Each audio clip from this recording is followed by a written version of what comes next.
This has been a powerful, provocative, enlightening, and fortifying week. I am never so hopeful or energized as when we're together. And yet yesterday's massacre in Istanbul shakes us. It breaks our hearts.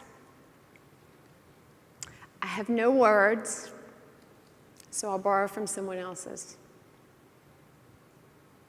Those who love peace must learn to organize as effectively as those who love war.